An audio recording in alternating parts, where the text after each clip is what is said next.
Hola, soy Celeste Sánchez, directora de Afrodescendencias en México, Investigación e Incidencia. Bienvenidas y bienvenidos todos a esta segunda cápsula del proyecto Visibilización Afrodescendiente, construyendo puentes entre México y Estados Unidos.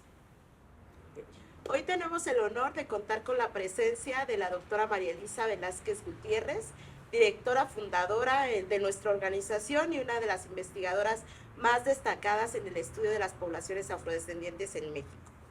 Bueno, pues la doctora Velázquez, es un gusto tenerla con nosotras y con nosotros para compartir acerca de este tema. Y bueno, en primer lugar, pues hablaremos un poco acerca de su trayectoria.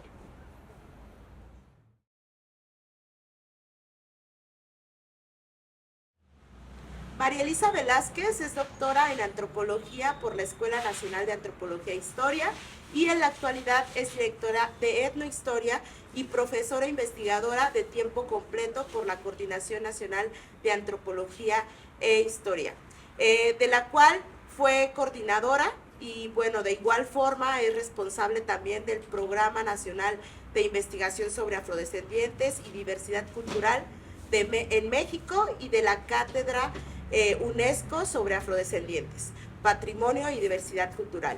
Además, es parte del Sistema Nacional de Investigadores de CONACYT y pues también se ha desempeñado como presidenta del Fondo Internacional de Promoción de la Cultura UNESCO y también del Comité Científico del Proyecto Internacional de la Ruta del Esclavo, Resistencia, Libertad y Patrimonio de la UNESCO.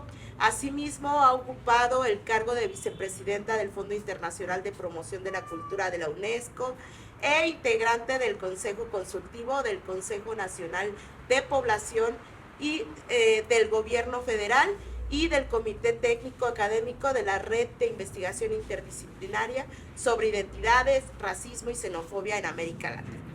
Además, pues gracias a sus numerosas publicaciones y participaciones en eventos académicos, tanto internacionales como nacionales, al igual que de la creación de espacios de reflexión sobre poblaciones afrodescendientes y el fomento de nuevos investigadores, hoy conocemos más sobre este sector de la población que comienza a cobrar mayor importancia de lo que debió ser desde el inicio. Entonces, pues primero, pues muchas gracias, doctora. Nos da muchísimo gusto de tenerla en esta cápsula. Y bueno, para comenzar, nos gustaría pues hablar de si nos podría compartir su perspectiva sobre las similitudes y diferencias de los pueblos, comunidades y organizaciones afrodescendientes de México y en Estados Unidos. Claro que sí, muchas gracias a ustedes, a ti Celeste por esta cápsula. Bueno, vamos a pensar que entre la población afrodescendiente de México y de Estados Unidos existen varias similitudes y varias diferencias, como es normal. Incluso en nuestro país, en México, por ejemplo, las poblaciones afromexicanas son diversas. Les han tocado procesos históricos muy distintos a la población afromexicana, lo que eran entonces los esclavizados que venían del continente africano, llegaron desde el siglo XVI y a Estados Unidos llegaron posteriormente. Esa es una característica importante. Otra muy amplia, que a lo mejor después podemos hablar más de ella. El porcentaje, la cantidad de poblaciones indígenas que había en México y en Estados Unidos, como todos sabemos, la población indígena nativa del lugar fue prácticamente acabada o reducida a congregaciones. Entonces, las relaciones entre diferentes poblaciones fueron muy distintas. Entonces, yo diría, para resumir, que las grandes diferencias son por su proceso histórico y las grandes similitudes son por los tipos de racismo que Ahora que nos ha hablado acerca de un poco de las similitudes y grandes diferencias entre la población afrodescendiente en México y en Estados Unidos, pues también nos gustaría abonar y bueno, hablar un poco más acerca de las diferencias y similitudes que encuentran en las formas en que se experimenta el racismo, como ya lo dijo, pero cuáles son en sí las diferencias que existen entre México y en Estados Unidos, y pues quizás ahondar un poco más en lo histórico, ¿no? Hablando de, pues en Estados Unidos hubo esta segregación a lo largo de mucho tiempo, pero cómo se vivió en México, y pues desde ahí también comienzan varias de las diferencias en cómo hemos vivido el racismo en estos dos países. Claro, bueno, justamente por los procesos históricos, la población afrodescendiente en México y en Estados Unidos vive el impacto de los racismos de distintas formas. Yo diría que en México el racismo hacia los afromexicanos es un racismo más soterrado, que poco se reconoce, pero que se hace, que poco se identifica. De hecho, hasta hace algunos años decíamos que no existían las poblaciones afromexicanas. Entonces, si algo no existe, difícilmente se identifica que está enfrentando discriminación o racismo. Por el otro lado, en Estados Unidos siempre ha existido, también por un proceso histórico, un racismo evidente, marcado, malos tratos, la idea de que las poblaciones afros eran inferiores en todos sentidos, y además les tocó, digamos, un proceso de esclavización tardío, 17, pero sobre todo 18 y 19, en donde las ideas sobre la raza, y además en ese sentido el racismo, toman mayores dimensiones. Entonces, fundamentalmente sería, en México, el racismo hacia los afrodescendientes es más soterrado, es más disimulado, no se identifica, y en cambio, el racismo que enfrentan las poblaciones afros en Estados Unidos ha sido desde hace siglos identificado, y ha habido un movimiento importante, sobre todo en el siglo XX, en contra, antirracista. Y justo, bueno, también como resultado de estas grandes diferencias en cómo se ha vivido el racismo y la articulación del movimiento afrodescendiente en estos dos países, pues ya desde hace tiempo en Estados Unidos se han producido múltiples obras literarias y cinematográficas que abordan la presencia histórica y también pues las formas en cómo se vive y se ha vivido el racismo. Entonces, pues, ¿qué aspectos considera, doctora, que no debemos de perder de vista de estas obras y cómo podríamos entenderlas desde esta experiencia de nuestro país? Claro, bueno, efectivamente Estados Unidos cuenta con una producción literaria y cinematográfica muy amplia sobre el tema de la esclavitud de origen africano. Y esto se explica porque ha sido, como decíamos antes, un fenómeno y una situación reconocida desde el mismo comienzo de la llegada de africanos a Estados Unidos. Entonces, efectivamente, tienen una producción importante que ayudaría mucho a México a entender que podemos hacer esas obras, porque en México no tenemos escasas obras literarias, 2 o 3 sobre el tema, o fragmentos que aparecen en algunas obras del siglo XIX, en algunas del XX, pero no hay novelas completas que hablen de estas poblaciones en México. Y yo creo que esta trayectoria en Estados Unidos sería muy útil, siempre tomando las distancias y las perspectivas diferentes, ¿no? Porque, como decíamos antes, existen diferencias sustanciales. Se me ocurre ahorita, por ejemplo, que hay una novela que ganó el premio hace 2 años, un premio a la mejor novela, se lo dieron en la Feria del Libro de Guadalajara, que habla sobre Sor Juana y menciona y hace un poco el relato de la vida de su esclavizada. Y en realidad es muy estereotipada esta visión de esa novela, porque, insisto, no conoce posiblemente el autor de la novela el contexto de México. Entonces, yo creo que es muy útil su perspectiva y lo que han hecho, pero sí tenemos que tomar mucha distancia cuando hacemos la producción mexicana. En obras de teatro también lo hemos visto.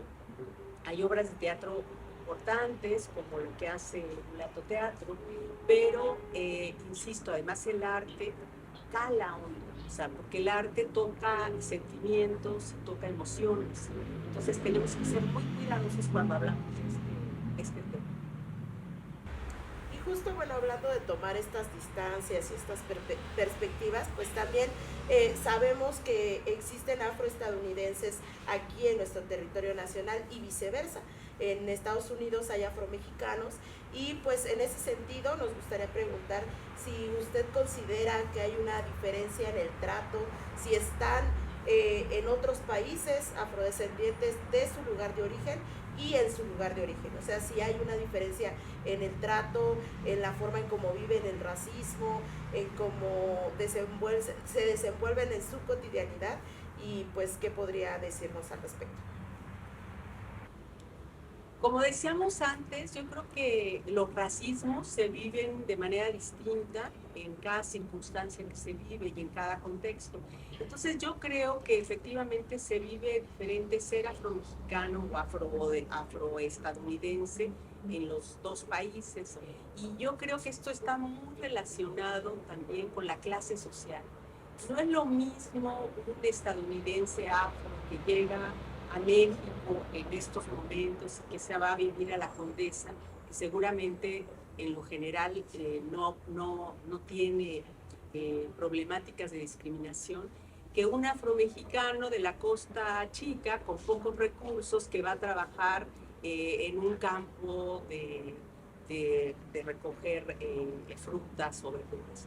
Entonces yo creo que esto es distinto. Me acuerdo mucho ahorita que haces la pregunta, Celeste, que una vez una mujer de la Costa Chica de Oaxaca me decía que había ido como migrante a Estados Unidos y que primero no le habían pedido visa cuando cruzó, pues que eso le llamaba mucho la atención.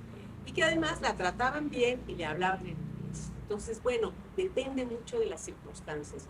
Yo creo que hoy en día, como antes, no hay que perder de vista esta relación entre racismo y situación económica y clase social.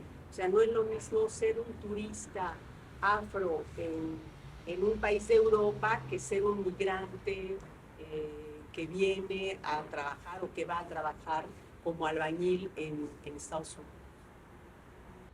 Y bueno, pues sí, justo creo que también es importante no tomar en cuenta y no hablar de forma aislada de cómo se vive la afrodescendencia, como si fuera una vivencia, una identidad tan homogénea que cualquiera pudiera interpretar de la misma forma todo, ¿no? Y bueno, pues la siguiente pregunta va en que, pues, ¿qué aspectos cree que el activismo afromexicano y también las personas aliadas dentro de la academia pueden o deberían de conocer los hechos históricos, los personajes y las experiencias afrodescendientes de Estados Unidos y por qué esto es importante? Y también hablar de forma en el otro sentido, ¿no? Porque también en Estados Unidos, si bien es cierto que hay gran cantidad de producción de novelas, de investigación, pues dejan de lado también esta investigación que también se está haciendo en América Latina en general, ¿no? Es una pregunta muy interesante porque aunque estamos pegados los dos países y compartimos muchas cosas, entre otras pues, la economía, de pronto estamos muy separados culturalmente y artísticamente. Eso es interesante. Académicamente, como tú decías, usualmente, por ejemplo, en general, la academia estadounidense poco lee a los que escribimos en México. Siempre pongo ese ejemplo porque me parece muy revelador. Aguirre Beltrán, Gonzalo Aguirre Beltrán, el antropólogo, el pionero desde los años de 1950 en el tema del estudio de las poblaciones africanas y afrodescendientes, no ha sido, su libro, La población negra de México, no ha sido traducida en inglés. Hay algunos artículos que él mandó durante su vida, pero su obra completa no ha sido traducida y es fundamental para entender la presencia africana en México. Si Aguirre Beltrán no es traducido, pues todos los demás que estamos después de él, menos. Y en Estados Unidos, en cambio, en México, perdón, nosotros siempre obligadamente tenemos que leer a los académicos estadounidenses que hablan de nosotros. Entonces yo creo que hace falta muchísimo intercambio y eso también a nivel cultural y a nivel de organizaciones. Yo creo que le haría muy bien a las organizaciones afros entender las realidades afros de México y viceversa. y hasta donde yo sé, pues hay poca vinculación, porque, bueno, a lo mejor hay agendas distintas. Yo creo que en parte, efectivamente, se viven realidades diferentes, pero también, como decíamos antes en este segmento, el racismo tiene cosas semejantes, ¿no? Que es hacer sentir a las personas menos, que es discriminarlas por su color de piel, por sus rasgos físicos, por su situación económica. Entonces, en ese sentido, el racismo es el racismo, que se expresa de diferentes maneras, sí. Entonces, yo creo que podrían haber vínculos importantes con activistas mexicanos y estadounidenses para crear nuevas agendas también. Y bueno, en el mismo sentido, la última pregunta sería cómo podría el activismo afromexicano vincularse con sus pares en Estados Unidos y también desde la academia, ¿no? ¿Quiénes serían los actores principales en este sentido que tendrían que también establecer estos lazos, buscar pues que se enriquezca esta comunicación? Y justo creo que uno de los principales obstáculos ha sido el idioma, ¿no? Si bien es cierto, somos países vecinos, siempre eso es como lo que nos distancia, como también con los afrodescendientes en Brasil, ¿no? Entonces, pues somos América Latina, pero también hay una gran diferencia por el idioma. Entonces, en este sentido, ¿qué es lo que ayudaría y quiénes tendrían que ser actores fundamentales para enriquecer esta comunicación? Yo creo que un primer paso sería tener una bibliografía semejante, por ejemplo, hacer libros traducidos en inglés y en español con autores, con autores de México y de Estados Unidos.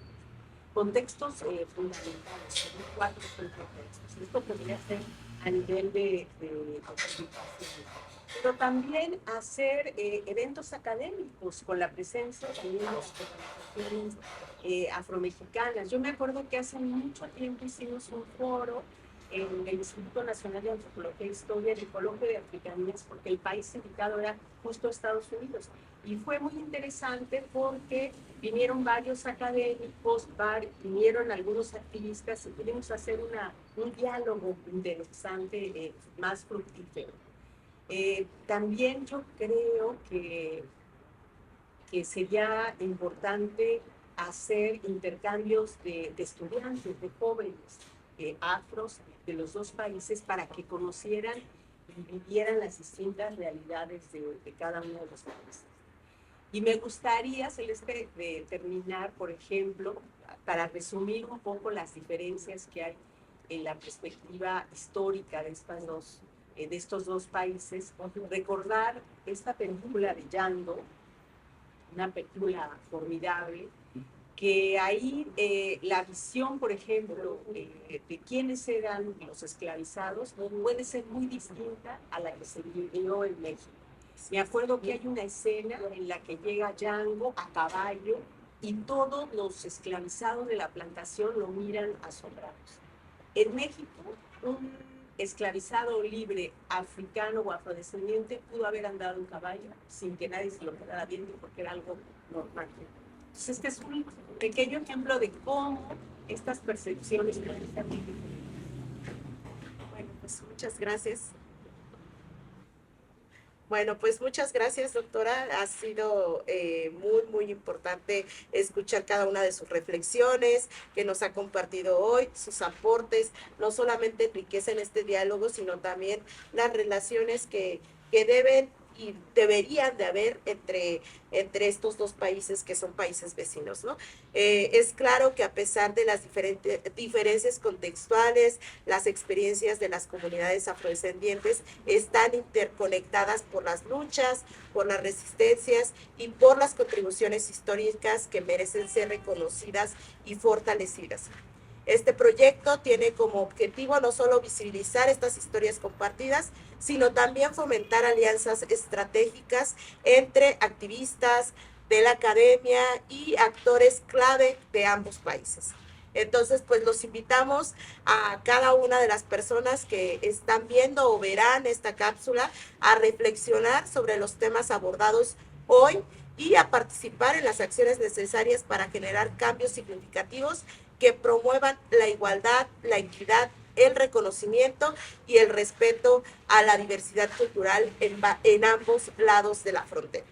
Doctora Velázquez, nuevamente muchísimas gracias, y quienes escuchan, nos vemos en la próxima cápsula de visibilización afrodescendiente construyendo puentes entre México y Estados Unidos. Hasta pronto.